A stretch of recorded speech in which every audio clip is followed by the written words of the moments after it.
The smell of grandmother's kitchen lingers in the yellowed pages of old cookbooks and handwritten recipe cards tucked into biscuit tins. These forgotten recipes tell stories of hard times, when families stretched every penny and used creativity to fight hunger through the 2 world wars, the Depression years, and decades of industrial hardship. Today we journey through 25 poor man meals that fed generations of British families during rationing, mining strikes, and economic struggles. These are not just recipes, they are survival stories passed down through families who knew that with enough ingenuity, no one would go hungry. Bread and dripping. Nothing captures the essence of working-class British cooking quite like bread and dripping.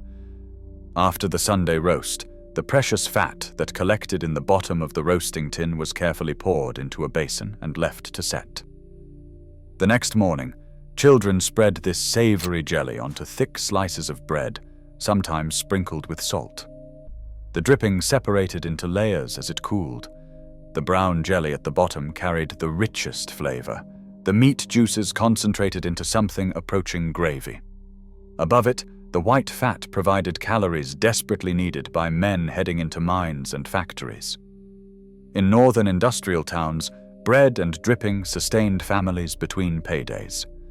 The tradition stretched back centuries, but reached its peak during and after the World Wars, when every scrap of fat became precious. Mothers scraped every last bit from the basin, knowing that what seemed like waste to wealthier families meant breakfast for their children. Modern nutritionists might shudder, but during times when physical labor demanded thousands of calories daily, this simple meal provided exactly what bodies needed. The beef dripping sandwiches that miners carried underground were not poverty. They were fuel. Pobs. When illness struck or money ran desperately short, mothers turned to Pobs, bread torn into pieces and soaked in warm milk, sometimes sweetened with a little sugar. This nursery food sustained the very young and the very old, the sick and the simply hungry. The name varied across Britain. In Wales it was sometimes called sop. In parts of the north, bread and milk needed no fancy title. But everywhere the principle remained the same. Stretch precious bread further by softening it in milk until it became something between soup and porridge. During the harsh winters of the 1940s, when fuel rationing meant cold houses and illness spread easily, Pobs provided gentle nourishment for recovering children.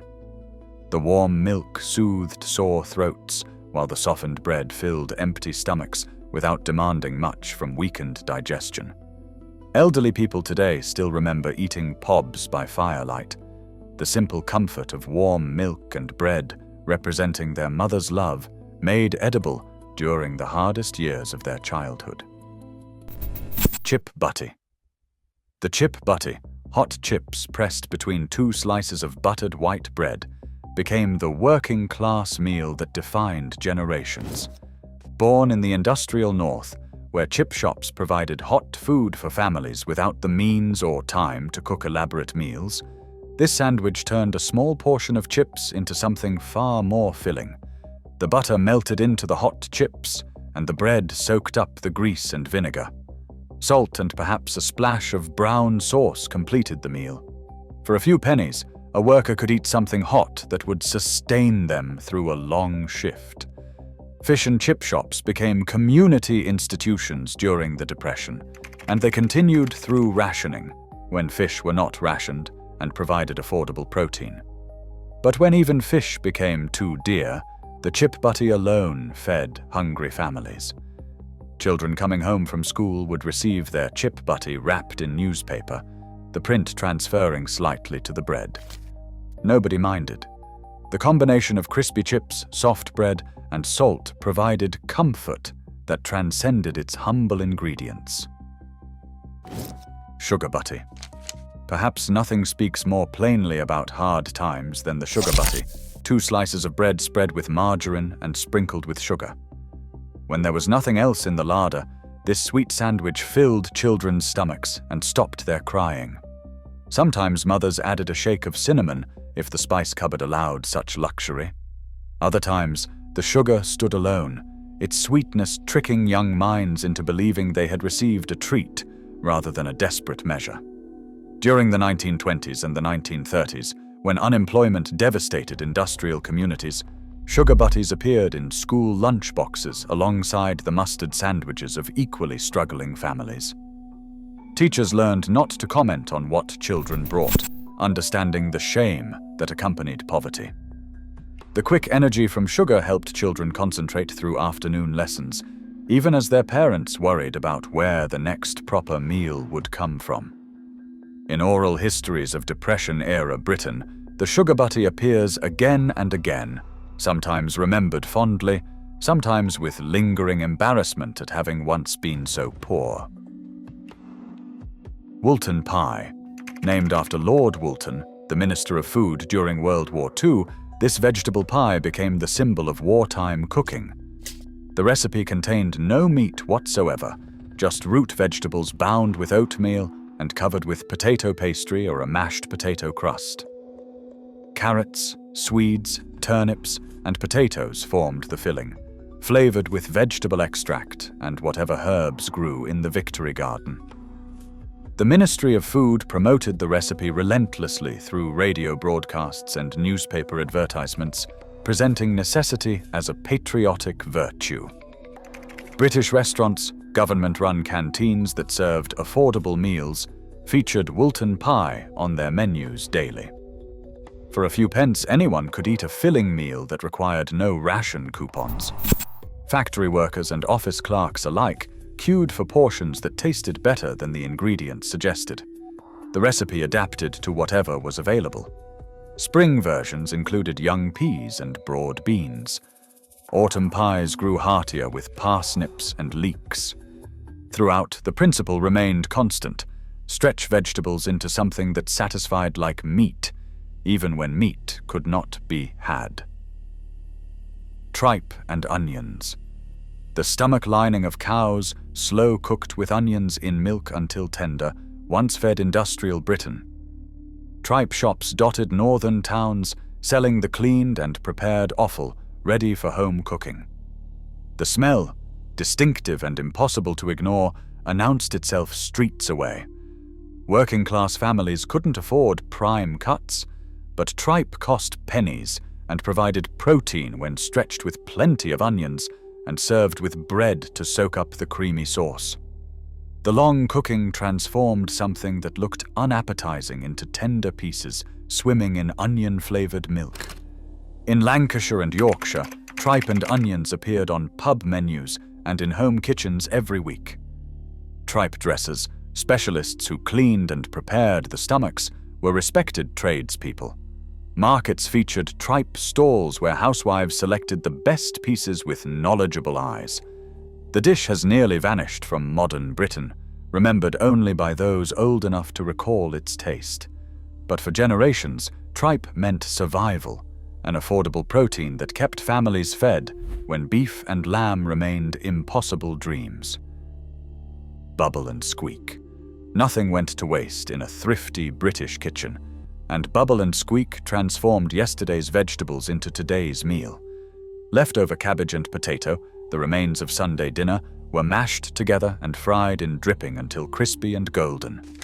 The name came from the sounds of cooking, the bubble of moisture releasing and the squeak of cabbage against the hot pan. Children gathered in kitchens to listen, knowing that soon they would eat something delicious made from almost nothing. During rationing, Bubble and Squeak stretched precious vegetables further. Monday's meal came entirely from Sunday's scraps, requiring no additional ration coupons. Clever cooks added whatever else remained: carrots, Brussels sprouts, even peas, creating variations that changed weekly. Served with a fried egg on top when eggs were available, or simply with brown sauce when they were not, Bubble and Squeak represented the British genius for making leftovers seem intentional rather than desperate. The crispy edges and soft interior satisfied in ways that fancier foods sometimes could not. Scouse. Liverpool gave its name to this simple stew that fed dock workers and their families through generations of hardship. Originally a sailor's dish brought from Baltic ports, Scouse adapted to whatever ingredients poverty allowed, usually the cheapest cuts of meat with plenty of root vegetables. The basic formula never changed. Meat, potatoes, onions, and carrots were slow cooked until everything melded into a thick, warming sustenance. When meat prices rose beyond reach, blind Scouse appeared, the same dish made without any meat at all, relying on vegetables alone. During the Depression, church halls served Scouse to unemployed dock workers and their families. The large pots stretched small amounts of meat to feed dozens, while the potatoes and carrots provided filling bulk. Nobody left hungry, even if nobody left fully satisfied. The dish became so identified with Liverpool that residents earned the nickname Scousers. What began as a poverty meal became cultural identity, the humble stew representing resilience and community in hard times. Modern restaurants now serve upscale versions, but the original remains what it always was, survival food that tasted like home. Peas pudding. Peas pudding hot, peas pudding cold, peas pudding in the pot, 9 days old. The nursery rhyme came to mind when this simple dish appeared at every working-class table. Yellow split peas, boiled until soft, then mashed with butter and salt, created a spread that cost almost nothing but filled empty stomachs. In the northeast of England, peas pudding accompanied ham or bacon, the peas traditionally cooked in a cloth bag alongside the boiling meat, absorbing smoky flavor. But when meat became unaffordable, the peas stood alone, spread thickly on bread or served as a side dish. The dish dates back centuries, appearing in medieval records as common food for laborers. Its survival through to the 20th century reflected continued poverty in industrial Britain, where old recipes persisted because families still needed cheap ways to feed many mouths. Butchers and bakers sold ready-made peas pudding, scooped from large containers into customers' basins. The yellow spread on a stotty cake became the working man's lunch across Tyneside, fuel for long shifts in shipyards and factories. Toast and dripping with gravy. When nothing remained but bread and the last scrapings of dripping, mothers created toast and dripping with gravy. A meal that sounds almost impossibly simple, but provided comfort during the darkest days. Bread toasted over the fire, spread with dripping, then covered with gravy made from meat juices stretched with water and thickened with flour. The gravy transformed dry toast into something approaching a proper meal. Children ate it believing they had meat, the rich flavor suggesting more substance than actually existed. Clever cooks added a splash of Worcestershire sauce or a crumble of stock cube to enhance the illusion. During the miners' strikes in the 1920s and the 1980s, this meal appeared in mining communities where families survived on strike pay and charity. The local butcher might contribute bones for stock, knowing the gravy they would produce would feed children who had no other source of protein. The British talent for making gravy, stretching a spoonful of meat juices into a jug of savory sauce, saved countless families from actual hunger. Toast and dripping with gravy represented that ingenuity at its most basic and most necessary. Faggots and peas, made from pig's offal, liver, heart, and lungs, mixed with onion, breadcrumbs, and herbs, then wrapped in caul fat and baked. Faggots turned what butchers might otherwise discard into proper meals. Served with mushy peas and thick gravy, they became beloved across the Midlands and Wales. The recipe wasted nothing. Organ meats that wealthy families rejected provided iron and protein for working-class tables. The caul fat melted during cooking, basting the faggots and keeping them moist. Mass production would later make faggots available nationwide, but the homemade versions tasted incomparably better. On market days, faggot stalls served hot portions to shoppers and workers. The smell drew customers from streets away, savory and herby, promising satisfaction. For pennies, a portion of faggots with peas provided a complete meal that stuck to ribs through cold afternoons. During rationing, faggots became even more important. Offal remained off ration when other meats required precious coupons. Families who learned to appreciate these humble meatballs ate better than those who clung to pre-war preferences for cuts that had become impossible to obtain. Corned beef hash. The tins of corned beef that sustained soldiers through 2 world wars continued feeding families long after peace returned. Corned beef hash, the tinned meat fried with onions and potatoes until crispy, appeared on tables whenever budgets tightened or imagination failed. The preparation varied by household. Some cooks chopped everything finely, creating an almost homogeneous mixture.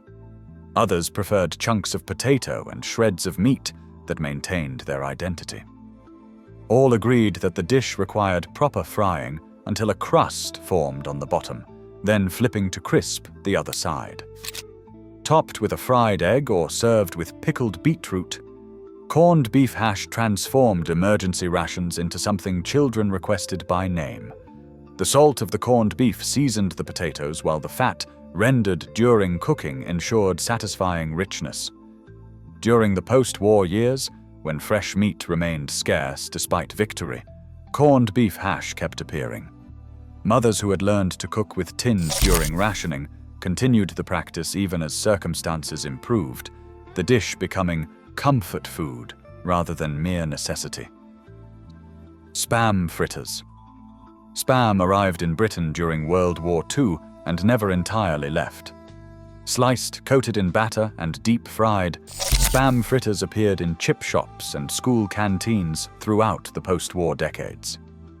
The frying transformed the soft pink meat into something crispy-coated and actually delicious. Fish and chip shops added spam fritters to their menus when fish supplies ran short. The fritters cost less than fish, but satisfied customers who wanted something hot, fried, and filling. Served with chips and mushy peas, they became a working-class staple. School dinner ladies fried thousands of spam fritters weekly, serving them to children who had never known a world without the aftermath of rationing. The combination of salty meat and crispy batter pleased young palates, while the protein content satisfied nutritional requirements. The spam fritter became almost ironically beloved, a wartime necessity that outlasted its welcome in American kitchens while finding permanent homes in British chip shops. Even now, certain establishments maintain the tradition, serving fritters to customers seeking nostalgic tastes of their school days. Potted meat. Before refrigeration became universal, potting preserved meat under a layer of clarified butter. Commercial potted meat, usually beef or ham processed into a smooth paste, filled small glass jars that cost pennies and lasted for weeks in the larder. Spread on bread for sandwiches or toast, potted meat provided protein when fresh meat could not be afforded. The texture divided opinions. Some found it unpleasantly smooth. Others appreciated how far a single jar could stretch. A thin scraping on each sandwich meant the jar might last a week. Brands like Shipham's became household names, their distinctive jars appearing in pantries across Britain. The labels promised meat content, while the reality delivered something more mysterious, processed, seasoned, preserved into something that barely resembled its origins. During the Depression and continuing through rationing, potted meat sandwiches filled lunchboxes and appeared at tea time. The jars were reused for storing buttons, pins, and other small items. Nothing was wasted, not even the containers that held survival food. Liver and onions. When beef and lamb prices soared beyond reach, liver remained affordable. This organ meat, fried with plenty of onions and served with gravy and mashed potatoes, fed working-class families throughout the 20th century. The key lay in proper preparation. Liver required brief cooking, too long, and it turned tough and grainy. Clever cooks soaked it in milk first to remove bitterness, then dredged it in seasoned flour before frying quickly in hot fat. The onions, cooked slowly until sweet and soft, balanced the liver's mineral intensity. Children often resisted liver, its strong flavor and distinctive texture challenging young palates. But parents persisted, knowing the iron content would keep their children healthy when other sources of nutrition remained scarce. School dinners featured liver and onions regularly, dinner ladies having perfected the preparation to minimize complaints. Generations of British children ate this meal weekly, some developing lifelong appreciation, others lifelong aversion. Either way, the liver kept them nourished. Bread pudding.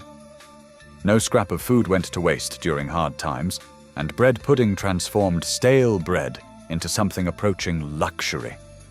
Unlike the more refined bread and butter pudding, bread pudding was dense, sticky, and intensely spiced, designed to fill empty stomachs rather than delicately please refined palates.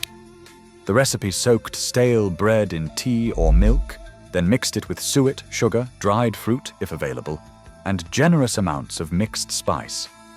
Baked until firm, it was served in thick slabs, sometimes warm, often cold, always filling.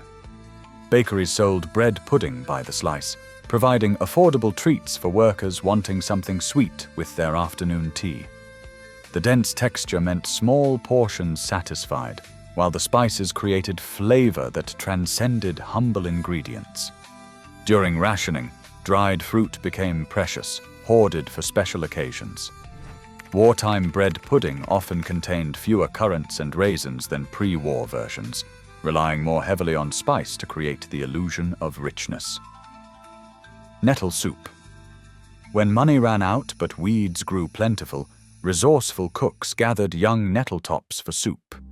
These stinging plants, properly handled with gloves and then cooked until harmless, provided free nutrition from hedgerows and waste ground.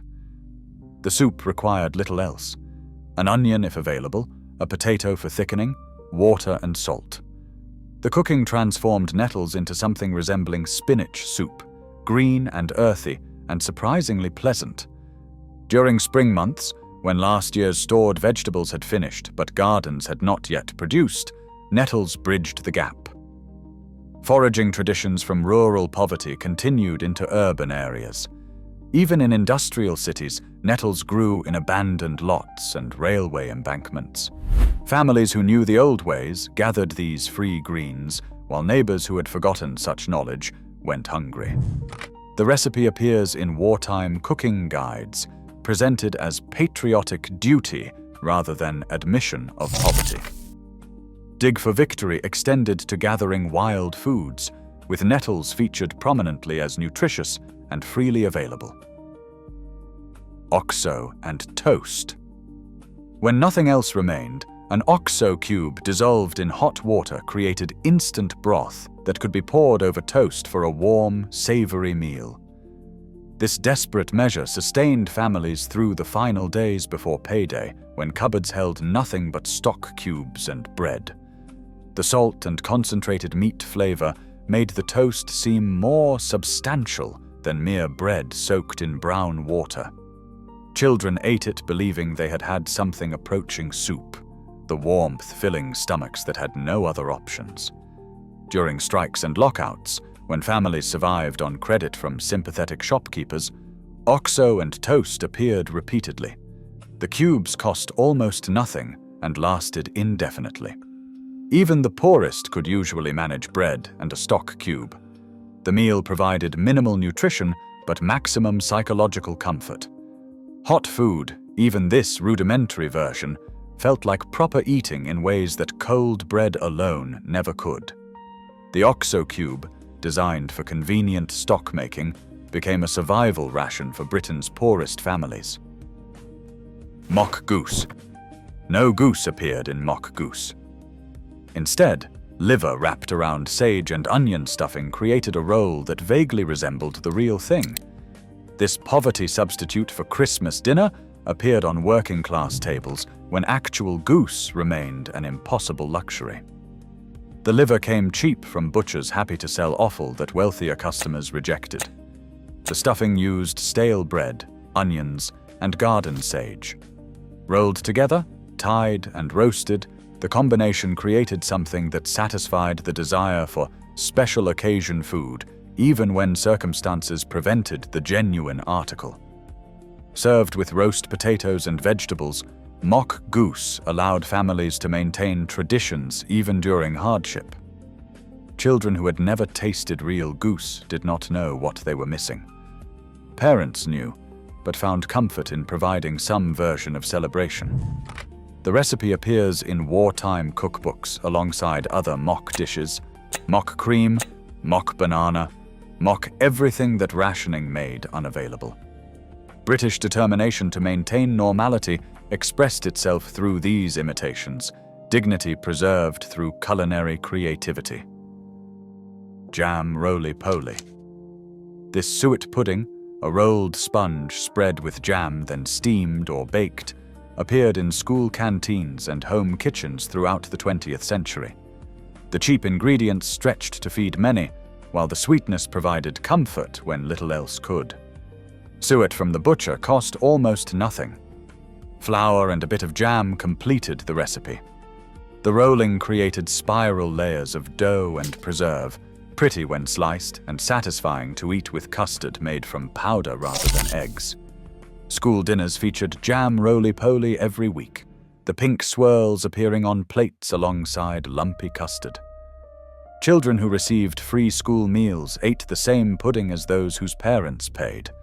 The equalizing effect of shared food removing some stigma from poverty. At home, mothers varied the filling based on what was available. They used treacle when jam ran short, and golden syrup for special occasions, and mincemeat at Christmas.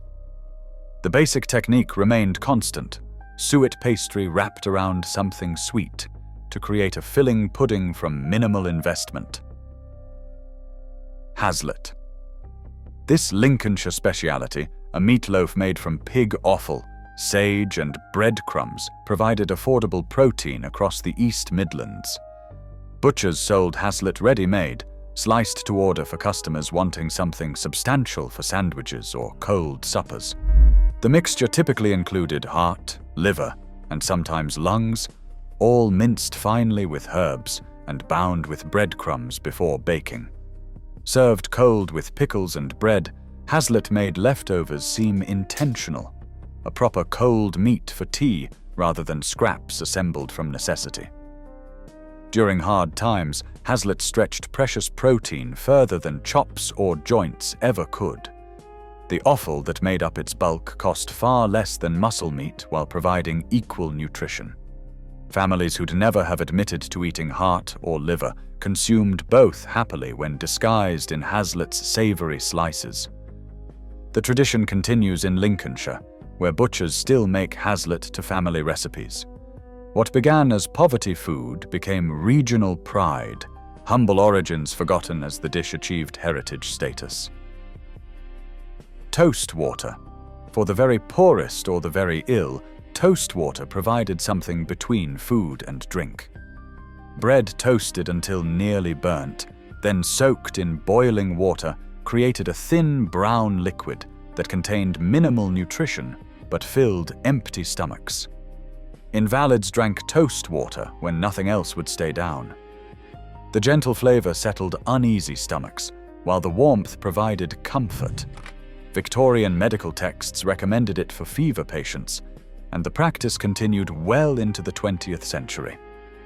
During the most desperate times, toast water became a meal rather than medicine.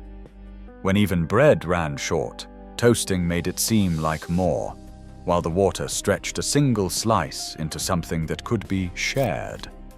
The practice appears in accounts of Depression-era poverty, workhouse records, and memories of those who experienced genuine hunger. The simplicity verges on absurdity. Surely toast water barely qualifies as food. But for families with nothing else, It represented the difference between something and nothing, hot liquid in bellies that would otherwise remain empty. Bacon bones and cabbage. Butchers sold bacon bones, the scraps left after cutting rashers, for pennies to customers who knew their value. Simmered with cabbage and potatoes, these bones flavored entire meals, the small bits of clinging meat providing protein, while the fat enriched the cooking liquid. The preparation took time, but minimal attention. Bones went into cold water and simmered for hours, creating stock that then cooked the vegetables. By the time everything was ready, the cabbage had absorbed smoky bacon flavor, while the potatoes had begun to break down and thicken the broth. This meal fed Irish immigrant communities throughout Britain, the dish carrying memories of hard times in the old country into hard times in the new. Mining families, dock workers, and factory hands all knew the recipe, bones begged from friendly butchers stretching to feed entire families. The liquid left after eating became soup for the next day, perhaps with barley or lentils added for substance. Nothing was wasted. The bones, stripped of every scrap of flavor, finally went to dogs or into the garden as fertilizer. Spotted Dick. Despite its unfortunate name, this suet pudding studded with currants sustained generations of British families. The spots, dried fruit scattered through pale dough, provided sweetness, while the suet ensured the filling density that satisfied hard-working appetites. Like all suet puddings, Spotted Dick stretched cheap ingredients into substantial meals. Flour, suet, sugar, and whatever dried fruit could be afforded, combined into dough that was rolled, wrapped in cloth, and steamed for hours. Served with custard, it concluded meals that might otherwise have felt inadequate. School canteens served Spotted Dick weekly, the steaming slices providing sugar and fat that growing children needed. The dried fruit, though minimal in poorer versions, gave the illusion of luxury, something special to end the midday meal. During rationing, Spotted Dick appeared less frequently as dried fruit became precious.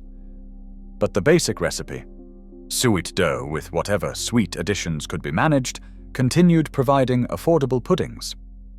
The tradition persists in certain establishments, though few modern cooks wrestle with suet and pudding cloths when easier desserts exist.